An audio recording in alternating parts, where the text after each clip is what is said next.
Hi everyone, my name is Thom Greene, and I'm a VMware solution architect at Rackspace. And I'm kind of new to public speaking. I've only been doing public speaking for a couple of years. So I've been looking for help and asking for a lot of help from experts who are great at public speaking.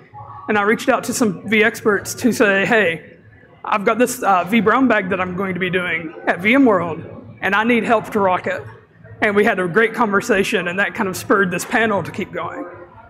So without further ado, I would like to introduce the panel. Sure. Ariel Sanchez, ex-VMUG leader, vBrownBag host with Thom as well. And I just had my first big public speaker event here at VMworld Monday. So Monday.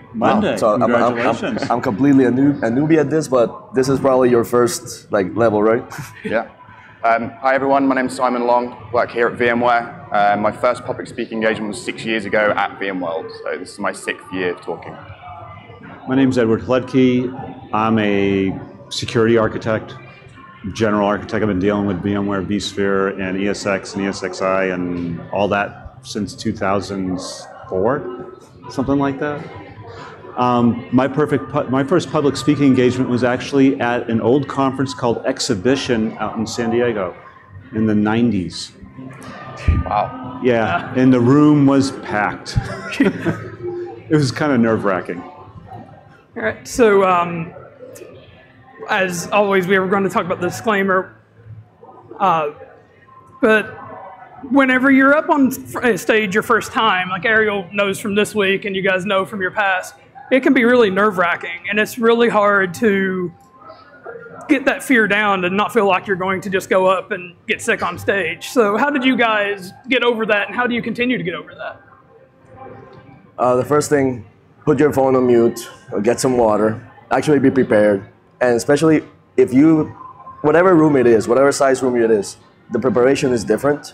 Like, I'm actually more intimidated by a small room where I can actually see everyone's face. Like now? Right now. Versus a big room where I have some lights on me and it's like I can only see my co-presenter. So yeah. But one thing that I do like to do when I start, I actually start with a mind map. So when I'm thinking, well, what am I going to talk about in the session, right? So I don't start with slides. I start with a mind map, and that way I try to just keep the topics simple, keep it on point. And after that, once I've shown that mind map to someone else and they agree that, okay, this sounds good, this could be a good presentation, that's when I actually start building the slides. I'm typically a guy that if I'm presenting about something, it's because I love that topic. So it's not really forced. I'm here because I want to talk about it. So my passion tends to come out, right? Instead of me trying to remember things. But once I actually get on stage, I'm worried about trying to enunciate well, right? Because I'm a terrible mumbler. And to make it worse, English is my second language. So I'm trying to just try to speak slower, trying to not do the ands. And after that, try to connect with the audience. So those are like the things I try to do. Yeah, I think for me, to make the kind of whole speaking experience a lot more easy for you, you have to start prep well in advance. Like the whole preparation phase gets you prepared. So when you get on site and you get to VMworld or you get to the VMUG, you feel a lot more confident. So you make sure you're speaking about something that you're passionate about and you know inside out. So if you forget something, you get to the point where you're not really sure what I'm saying now because you kind of get a little bit nervous, you can kind of kick off and carry on. So pick something that you know really well and inside out. And start your preparation as early as you can. Start mocking up your slides. And once you're happy with the content, go through the content as many times as you feel like you need to. The only time I start to kind of get more relaxed about coming to VMworld and doing our sessions here is once I'm happy with the content and I know that I can talk through every slide, and if it gets to the point where I flick a slide over, I don't really have to think too much about what I'm going to cover on that slide. So get to the point where you know the slides inside out, and you can almost start preparation for your speaking session before you even have a speaking session. So if you know you've got a subject that you're passionate about now, but don't have anything planned or anything that you know that's coming up, start making some slides now and go through them. And then when you know, okay, I've got a session at a VMUG or somewhere else, you almost feel more confident already because you know, I've got my slide deck, I know I can nail it in 30 minutes or an hour. you know all the content out, and you'll just feel a little bit more relaxed. So for me, everything starts more in the preparation. I'm going to go a little bit different. Okay. I'm going to reiterate what Simon said. Know your material. You need to be able to go way off script because you never know the question you're going to get. The other thing is be realistic, be sincere and be real about this. You're going to get a question you may not know the answer to. Do not BS them. They will know and you'll just lose the audience. If you don't know the answer, say, look, I don't know the answer, but I know where to get it. After the session, let's get me your name, number, and I'll get in touch with you with the answer. And then follow up. You got to be able to be mentally prepared to do that. If you just can't BS. Now, my first time I was talking, I was extremely nervous. I knew the material. I had no problem with that. But getting up on stage in front of people, that's the problem I had. This doesn't come naturally. Even to this day, I'm nervous. You just get kind of used to it after doing it for so long. As the more and more you do, the better and better you get at presenting. But you got to do some things for yourself. Make sure you have water, do something normal. But most important, go into the room beforehand, stand on the stage, get used to the room. Find out where the bright lights are, if there are any. Do anything you can to try to bring normality back to what you're doing. Because normally getting up and talking to people, I can talk one-on-one all the time. So what I do before the session is I actually talk one-on-one with the audience and say, what do you want to get out of this? It kind of gives me that feel of what the audience wants, and that allows me to judge how to change my presentation to meet the audience. But it's a little hard to do that because you may not know them. So it's the things you need to do. You need to actually kind of leap out of your shell a little bit. But that's also nerve-wracking. So do normal things like, simplest thing, go wash your hands. Do something that you consider normal. If that's pacing up and down, be my guest. But do something. That's the way it is. You got to get over your nerves. Yeah. Just to add to what Ed was saying, one of the things I do when I get into the room is the first thing I always do is I co-present. I've never actually done a session on my own yet. So if those of you starting off, try and do a session with someone who you know. While you're sort of standing, don't necessarily stand up there waiting for people to come in and looking at everyone coming in thinking, oh my God, there's loads of people coming in. Sit around, chat to a few people who are coming in and just kind of get talking to people and just kind of relaxing yourself down a little bit. That's one of the things I always tend to do is just wander around, see a few familiar faces, go and say hi, rather than just standing up there counting every single person that's coming in. Because it's not really a pleasant thing. The other thing is to remember, they're here to listen to you. You're the expert. Well, we're actually there to listen to the content, not necessarily you. But not you, but the content. You're the expert on that content. Well, maybe you, Ed, but... Well, you are too, and everybody else that speaks, you're the expert on your content. You know it. They're here to listen to what you're presenting. Just keep that in mind. It's kind of like a psychological ploy for yourself, but at the same time, that's why you're here, is to present something you're passionate about, that's something you know, something you want to share. And they want to hear it. They want to listen. They're your audience. The audience's listening is really cool because it's those who are listening are listening. But you got to remember, that's what the audience is about. And you're there to share. And for some, that's hard. Some, that's easy. But you can also, the other thing I do is I actually, when I talk to people, I purposely go from people, and I actually try to make eye contact on stage with people because it helps me. And I try to get a feeling of how well my material is being changed, or accepted, I should say.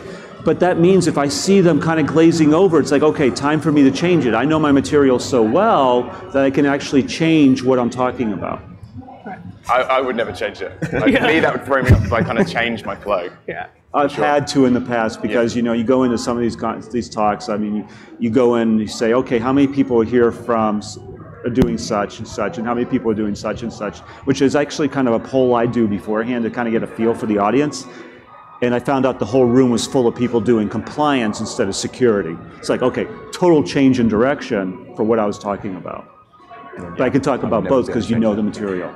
Well, one thing that Ed said that is super important, especially for vBrownBag, if you remember that you're here to talk to your peers, you're here to share something with them, to try to help them, it will be much easier for you. If you always think, I'm just talking to my colleague here, just that I had to get up here. For me, whenever I'm getting up and talking, and many of you can attest, I come up and introduce myself to at least the people I can see. I've got a lot of friends in the front row. I've spoken to many of you. Yeah, it's hard to be nervous whenever you've got people who you like and you know watching you. And then whenever I'm starting and trying to get over the fear, I actually record my sessions for YouTube. I'll sit and I'll record it 3 or 4 times until I'm happy with what it sounds like. And I may never post it, but I record it with the idea it's going on YouTube, which is really kind of cool. And then you've got a digital thing for work. Sometimes it goes on to vBrownBag YouTube because I'm vBrownBag crew. Sometimes it goes on my personal, but it just depends. And then I also I ask my coworkers to watch me either digitally through like a WebEx or stand in a room with me, watch me do it and say, you shouldn't pace so much, you've got happy feet, you need to move more. Yeah, I'm kind of bad about doing some of that, so I'm making a conscious effort to stand still. But really ask for help and practice is how you get over your fear. If you've got friends and you know you can nail it and you get good feedback consistently, you can't be afraid, really. You mentioned something very important, and I always do this. First of all, have some friends be there. And second, if it's something that you actually are proud of, tell them to please take some photos of you so you can show it to your mom and your wife, right? So, yeah. So knowing that this is gonna end up, thank you, Ken. Thank you. So knowing that this is like something that you're gonna have to celebrate afterwards also changes your mindset. So let's go on. Ariel, you kind of hit on this with your mind mapping, but whenever you're doing a session, how do you prep it? Where do you start 2 weeks before, the night before? How do you prep? I'm not the best. I'm not the best to explain that. Well, how did you prep for your very first talk this week? So for this one, it was really weird. So the mind map was ready like a month ago, because I wanted other people to check the mind map, right? And the problem is, we were trying to fill an hour, and I'm like, I don't think we can fill an hour, so what are we going to talk about, right? So I start with a very simple message. This is what I want you to get out of this. Okay, so let's break it down, and then. So basically, to adjust the content to more time or less time, I just go deeper into each thing, but I try to keep that message very simple. Once I get the mind map to where I say, yeah, this is what we want to talk, I would say at least, so there's a deadline where you submit the presentation, right? Mm-hmm. At least I'm trying to have it 3 days before where I can say, if nothing else, if something happens to me, if I get hit by a truck, I can present this, right? It's not perfect yet. I know there's stuff to modify, but I try to get it roughly to something that is okay. And then by the time, and honestly, by the deadline, the day of the deadline, I'm still tweaking it. But at some point I say, okay, yeah, enough, right? Yeah. I mean, for me, I try and get mine done as early as possible. Like when I first did my VMware session, it was probably maybe a month or 2 in advance that we had all the slides done. We knew what we needed to talk about, and then I could then feel comfortable that I can go through that slide deck reasonably kind of clear. Now, the more and more I do, the kind of less and less prep I put in because I feel a little bit more comfortable. But even now, probably up until maybe 2 weeks ago, when I thought, oh, VMware's coming up, I would start to feel that kind of anxious feeling because I wasn't completely happy with the slides that we had for all the sessions I'm doing. And it wasn't until I'd gone through them back at home a few times to make sure, okay, every slide, I know what I'm saying, and I'm good. And then as soon as I'm at that comfortable phase, I then don't get that butterflies in the stomach as much as I used to, other than maybe, oh, okay, I've got to do that session tomorrow.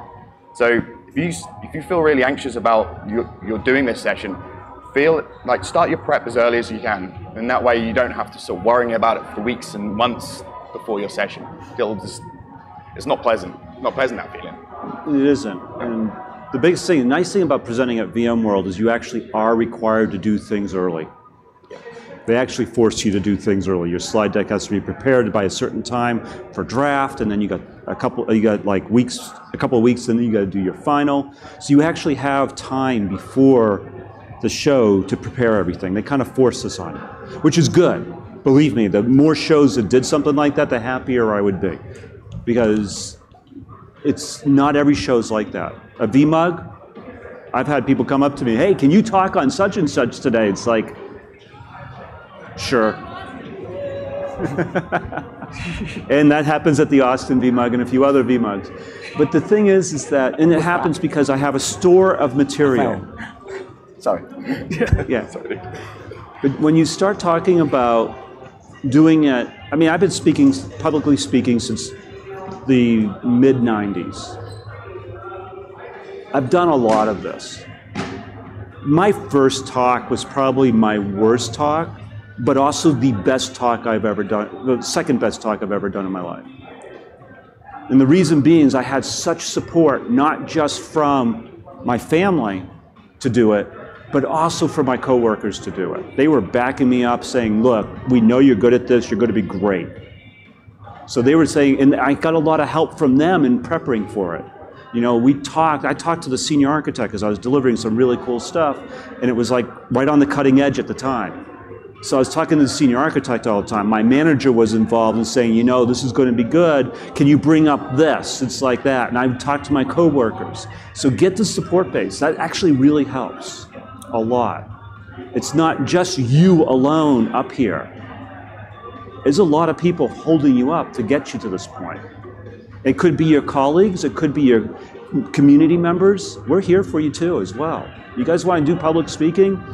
Find someone that's done it and talk to us. I do it still today. It's like, should I talk about such? That's how we got here. Yeah, That's how we got here. Yeah. True, but it's about that support as well. You gotta, if you know your material and you have that support, this becomes a lot easier. It doesn't get you over the nerves.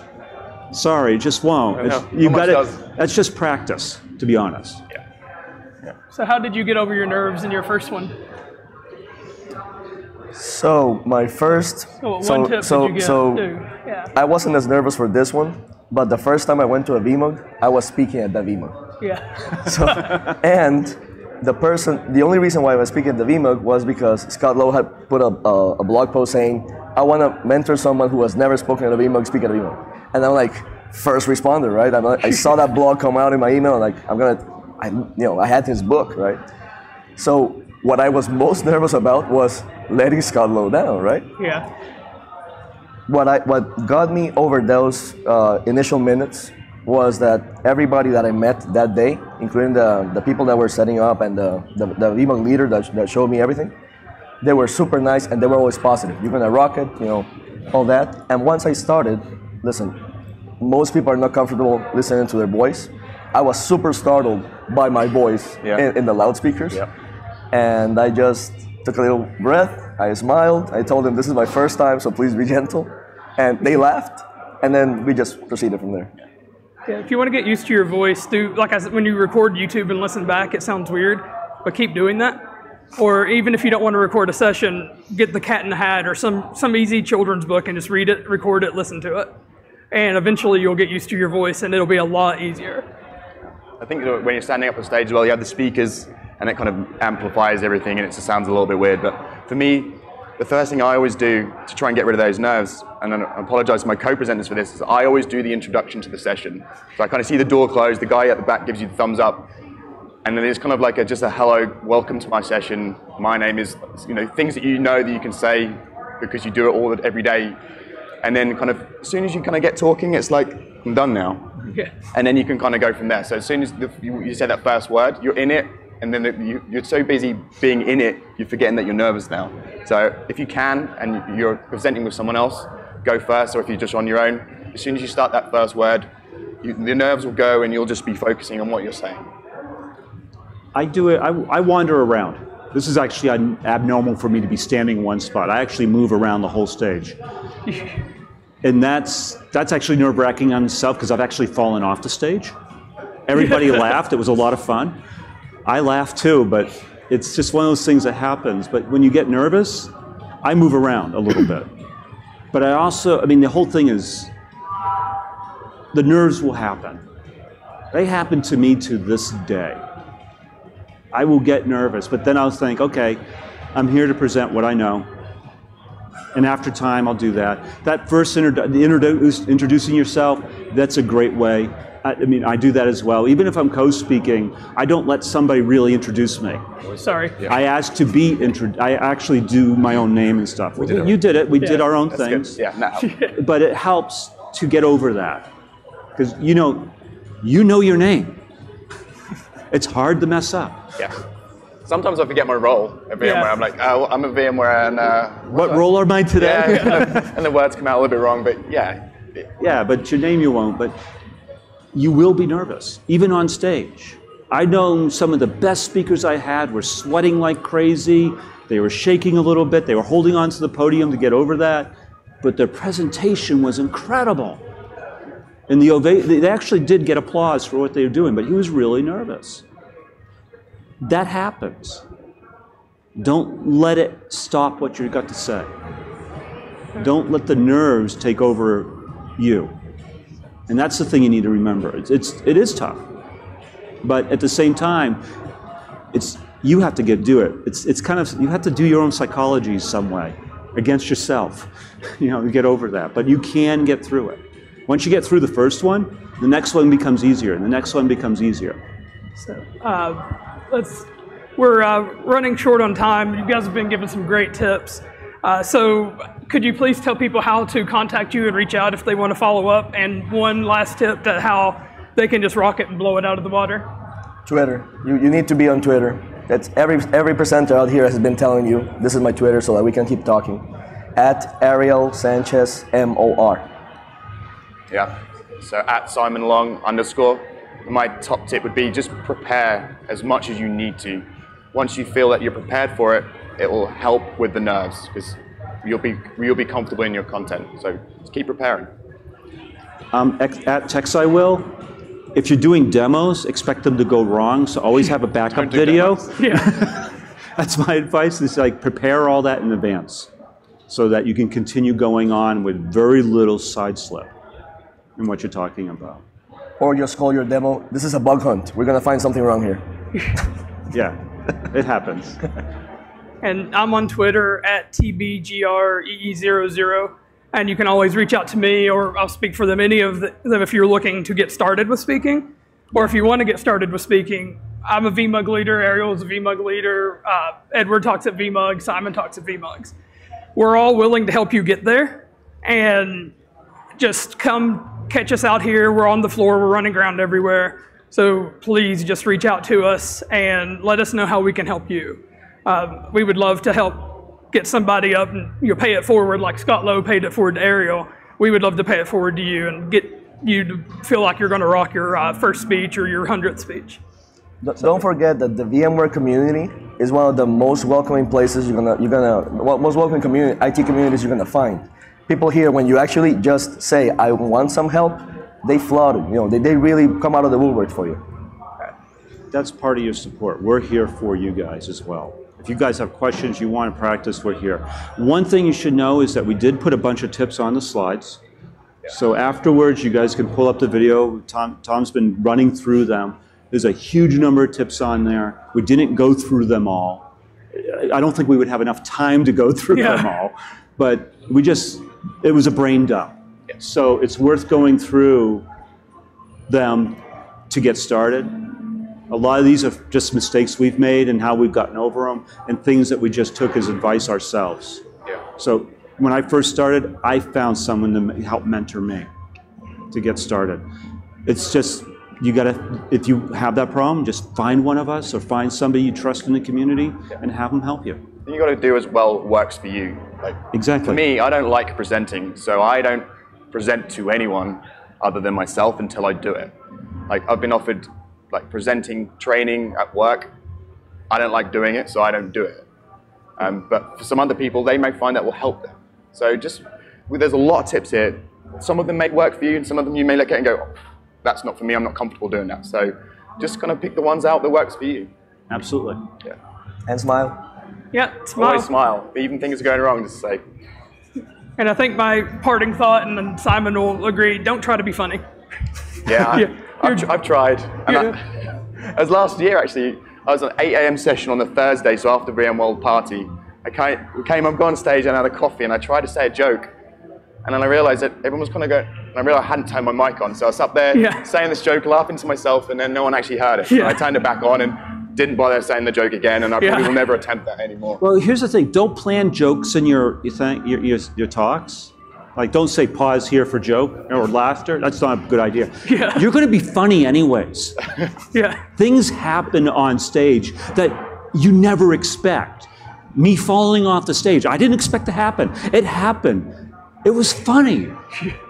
But, you know, so things will just happen that are funny. You need to laugh at them as well. Don't be upset that you fell off the stage or the podium fell over or the mic didn't work. Just laugh it off. Yep. And smile. You got to be honest, smile does help. Definitely. Thank you guys for attending. We really appreciate it. I'll be out here if you want to come talk to me. Just find one of us. So, see you. Thank you. Thank you.